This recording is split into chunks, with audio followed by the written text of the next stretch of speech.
शेतकऱ्यांना सरसकट कर्जमाफी आणि हेक्टरी 50,000ची मदत करा। पूरग्रस्तांना मदत देण्यासंदर्भात विशेष अधिवेशन बोलवा। उद्धव ठाकरेंची सरकारकडे मागणी।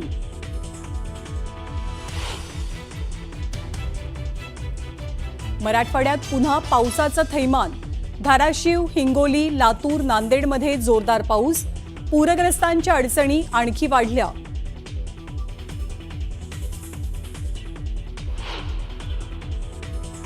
सोलापूर जिल्ह्यात पुन्हा एकदा पावसामुळे नुकसान। सीना नदीच्या पुरामुळे शेकडो एकरांवरील पिकांना फटका। जनावरांच्या चाऱ्यासाठी शेतकऱ्यांची वणवण।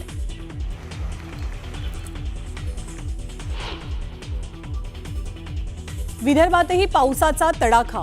चंद्रपुरात पावसाचं पाणी साचून नागरिकांची तारांबळ, तर यवतमाळ आणि वाशिमलाही पावसानं झोडपलं। नांदेडच्या लोहा तालुक्यात झाडावर अडकलेल्या व्यक्तीच्या रेस्क्यूचा थरार कॅमेऱ्यात कैद। ग्रामस्थ आणि प्रशासनाच्या वतीनं व्यक्तीला वाचवण्यात यश।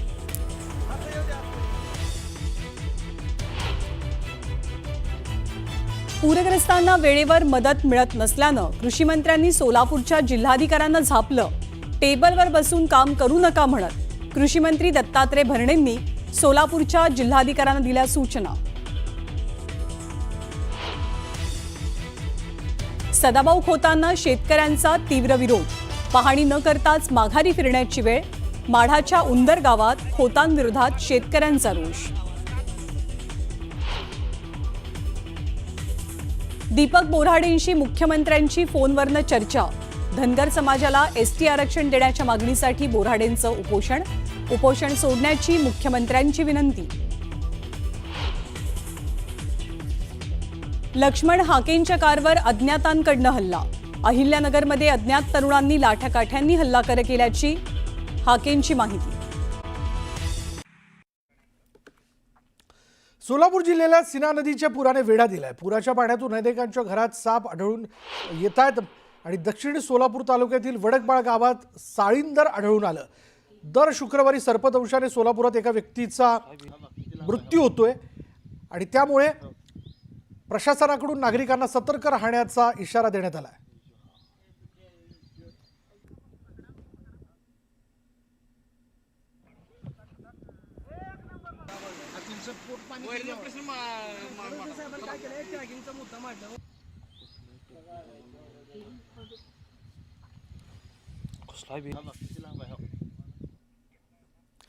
पूरग्रस्तांना वेळेवर मदत मिळत नसल्यानं कृषी मंत्र्यांनी सोलापूरच्या जिल्हाधिकाऱ्यांना चांगलंच झापलंय। टेबलवर बसून काम करू नका म्हणत कृषी मंत्री भरणे यांनी सोलापूरच्या जिल्हाधिकाऱ्यांना सुनावलं। माढा तालुक्यात पाहणी करत अन्नधान्य आणि चारा देण्याची कृषी मंत्र्यांनी जिल्हाधिकाऱ्यांना सूचना दिल्या। आणि या सगळ्या परिस्थितीत असलेला चारा देखील वाहून गेला, शेती वाहून गेली। जनावरांचे मोठे हाल होत आहेत। काही ठिकाणी तर जनावरं, शेळ्या, मेंढ्या या वाहून गेल्याचं देखील कळतंय।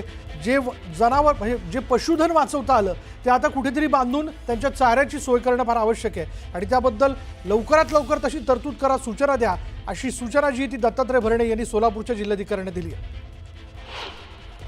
सगळे बसवले उंदरगाव येथे मी आलो। इथं लोकांची भावना आहे, ह्या लोकांना तुमच्याकडून जी मदत ताबडतोब डिसेंबर सीएमने जाहीर केली, तुम्ही इथं लोकांना का मदत करत नाही? का केली मदत पोहोचली नाही? तर लोकांचा उद्रेक भरपूर आहे इथं लोकांचा।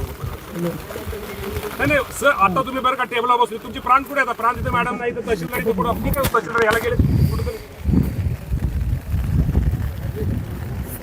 हा ठीक आहे, ते असू द्या, त्याचं असतील फील्डवर आता काही अडचणीच आहे।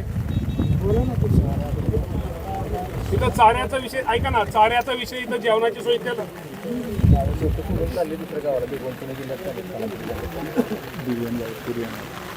उद्या मात्र सगळ्यांना चारा साहेब मिळेल असं करा सगळ्यांना, कारण चाऱ्याची सगळ्याची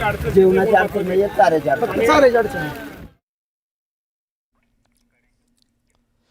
नांदेड जिल्ह्यात आज पहाटेपासून अतिमुसळधार पाऊस सुरू आहे। सर्वाधिक पाऊस लोहा तालुक्यात झाला। लोहा तालुक्यात 121 मिलीमीटर पाऊस झालेला आहे आणि त्यामुळे नदी, नाले आणि ओढ्यांना पूर आला। वाहणाऱ्या पाण्याचा वेग अधिक असल्यानं नदी, नाले आणि ओढ्यालगतची पिकं आणि शेतातील माती वाहून गेलेली आहे आणि त्यामुळे बळीराजा हवालदिल झाला। मामा, काय परिस्थिती आहे गावातली? किती पाऊस झाला सकाळपासून? सर, आमच्या गावात हे बघा का रात्री 2:30 पासून जे पाऊस सुरू झाला, आमचे लेकरं बाळ सगळे जिकडे तिकडे सर येऊ का कसं व्हायला बघावं सर, तेव्हा का बघा सर, तेव्हा का तेव्हा बघा केवढं लाकूड गेलं, तेव्हा सगळे बैल चालले, ढोरं चाललेत, आले वाचू त्याचा विषय नाही. तर मग एवढा बिया कोणी झालं नाही होतं, आम्हाला लय बिकट तरी परिस्थिती आली हो सर. आज कमीत कमी लय झालं होतं, तुम्हाला काय सांगा बाबा, एवढं सांगता काही सोग नाही. आमच्या जिंदगीमध्ये काय एवढं सोयाबीन गेलं, कापूस गेला, भोयला पडलं सर, मला काय सांगू सर, लय लोढे आले. तुमचं वावर किती काय पेरलं? मी सोयाबीन पेरलो सर. हे बघा इथं नदीच्या कडला आहे सर, सोयाबीन होतं, हळद होती सर. वावळू येऊन सर बसली हो, सगळं सोयाबीन पेरलं, काय आलं नाही सर, सगळं आडवं पडलं, कापूस आवडा पडला सर. आता मी सुद्धा, मी बायको सुद्धा, आम्ही लढाल्यावर सर काय करू? काय अपेक्षा तुम्हाला सरकार? अपेक्षा काय सरकार, तुम्ही तर आमचे माय बापू, आता आमच्यापाशी काही उरलं नाही हो सर, काय बोलू. मग आपल्या महाराष्ट्र सरकार म्हणे आम्हाला सुद्धा 50,000 रुपये हेक्टर द्यायला पाहिजेत. कारण सर तुम्ही आता पाहू शकता सगळ्या गोष्टी सर.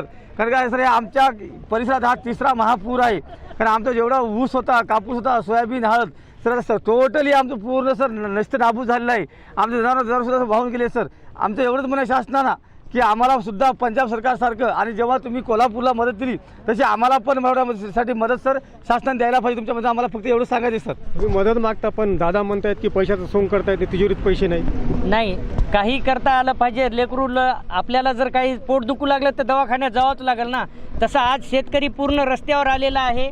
आमचे वाडवडील म्हणत गेले की इतका पूर आला, तितका पूर आला, पण आजच्या पिढीला आम्हाला उन्हाळ्यामध्ये पण पूर बघायला भेटला. आणि हे आमच्या 3 गावाचा या ठिकाणी संपर्क आहे. तर 3 नद्या आहेत माझ्या आंबेसांगी गावला. तर आजपर्यंत इतका भयानक स्वरूपाचा पूर हे आम्ही कधीच बघितला नाही. जुलै ऑगस्टमध्ये तर खूप मोठ्या प्रमाणामध्ये नुकसान झालं, पण अजूनही जो नुकसान आहे, नैसर्गिक जो संकट आहे तो सुरूच आहे. त्यामुळं शेतकऱ्यांना पंजाब सरकारनं जी मदत दिली त्याप्रमाणे मदत देण्याची मागणी इथल्या शेतकऱ्यांनी केलेली आहे. मुजीब शेख, न्यूज 18 लोकमत, आंबेसांगवी, नांदेड. दुसरीकडे धाराशिव जिल्ह्यातील कळंब तालुक्याला पावसानं जोरदार झोडपून काढले. पावसामुळे शेळका, धानोरा आणि मंगरूळ इथल्या शेत शिवारात पाणी साचलं.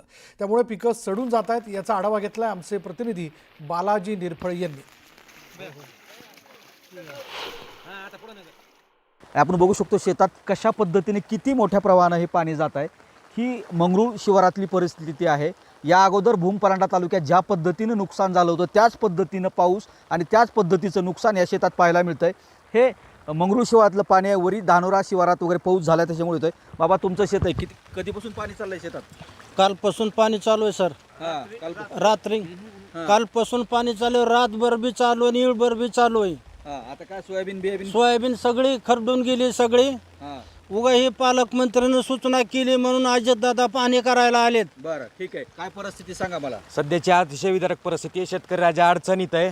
पण एक आमची सरकार पाणी गेले शिवारात 80% शिवार पाण्यानं गच्च भरलेला आहे. शेतकऱ्याच्या हातात काहीच राहिलेलं नाही. कुठल्या कुठल्या पिकाचं नुकसान आहे? सोयाबीनचं नुकसान झालेलं आहे, ऊसाचं नुकसान झालं आहे, बऱ्याच पिकाचं नुकसान झालेलं आहे. माझी शासनाला एकच विनंती आहे की मागील 4-5 वर्षापासून शेतकरी विविध नैसर्गिक आपत्तीला तोंड देत आहे.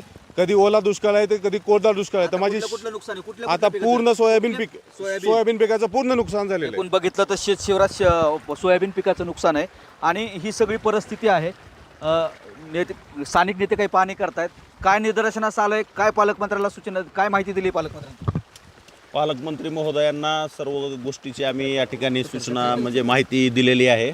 आणि स्पॉटवर आज बघितलं तर या गावामध्ये म्हणण्यापेक्षा पूर्ण आपल्या या कळंब तालुक्यामध्ये कुठलंच पीक आता सुरक्षित राहिलेलं नाही. वाटत होतं की ऊसाचं तरी पीक हाती लागेल, पण ऊसाच्या सुद्धा अशी अवस्था झाली की मुळासकट ऊससुद्धा बऱ्याच ठिकाणी खरडून गेला आहे. त्यामुळं पालकमंत्री महोदयांना ह्या सगळ्या गोष्टीचं मी या ठिकाणी माहिती देणार आहे. आणि प्रशासनाच्या सुद्धा तहसीलदार साहेब हे ते सगळ्यांशी माझी चर्चा झाली.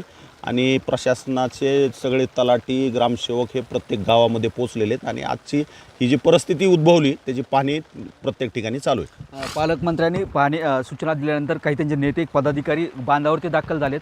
प्रशासनाला मात्र यावेळेस एक खबरदारी घ्यावी लागेल. धाराशिव जिल्ह्यात भूमपरांडा तालुक्यात जसा पाऊस झाला होता तसाच पाऊस आता जो आहे तो कळंब तालुका परिसर असेल किंवा इतर तालुक्यात पडतो आहे.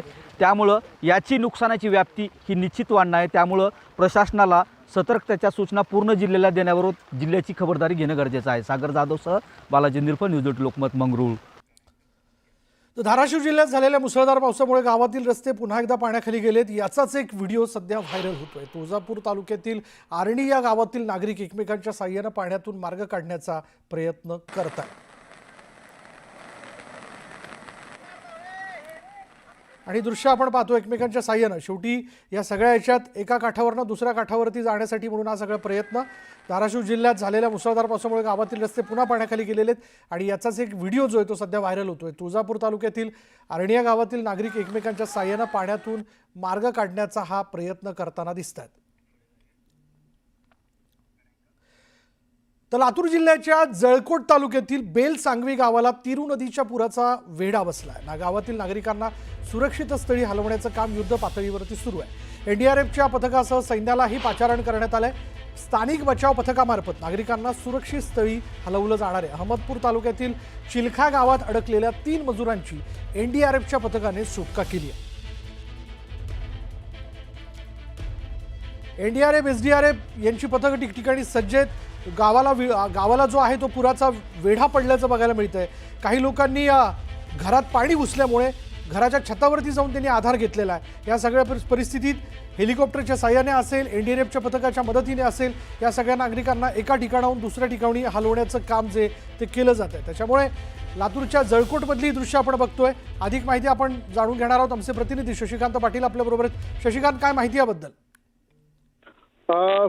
विशाल, लातूर जिल्ह्यात सगळीकडेच पावसानं अक्षरशः हाहाकार उडवलेला आहे. कालपासून जिल्ह्याला रेड अलर्ट देण्यात आला होता आणि आज सकाळी सुद्धा रेड अलर्ट होता आणि मोठ्या प्रमाणात काल रात्रीपासून लातूर जिल्ह्यात सर्वत्र धोधो आणि मुसळधार पाऊस पडलेला आहे. त्याच्यामुळे जळकोट तालुक्यातली तिरू नदी ही धोक्याच्या पातळीवर आता सध्या वाहत आहे. तिरू नदीचं पुराचं पाणी आता हे बेलसांगवी नावाच्या गावाला अक्षरशः वेढा घातलेला आहे आणि गावातल्या जवळपास 700 ते 800 नागरिकांना तिथून स्थलांतरित करण्याची प्रोसेस प्रशासनानं सुरू केलेली आहे. एनडीआरएफचे पथक असेल, सैन्याला सुद्धा पाचारण त्या ठिकाणी करण्यात येणार आहे. उदगीरचे आमदार, स्थानिक आमदार जे आहेत संजय बनसोडे, हे सुद्धा त्या ठिकाणी ठाण म्हणून उभे आहेत आणि गावातले जे नागरिक आहेत ते सुद्धा या म्हणजे आजूबाजूच्या परिसरातले जे नागरिक आहेत ते सुद्धा त्या ठिकाणी गावात या बेलसांगवी मधल्या गावातल्या नागरिकांना बाहेर काढण्यासाठी मदत करत आहेत आणि तिथं बचाव कार्य सध्या सुरू झालेलं आहे. मोठ्या प्रमाणात पावसाला सगळीकडे हाहाकार झाल्यानं त्यामुळे आपण बघतोय की बचाव कार्य हे वेगाने होणं फार आवश्यक आहे आणि तसंच धाराशिव मधल्या लातूरमधल्या या गावामध्ये केलं जाते. बेलसांगवी गावाला पाण्याने वेढा घातलेला आहे आणि एनडीआरएफचं सैन्य देखील आता मदत कार्यात उतरलं आहे.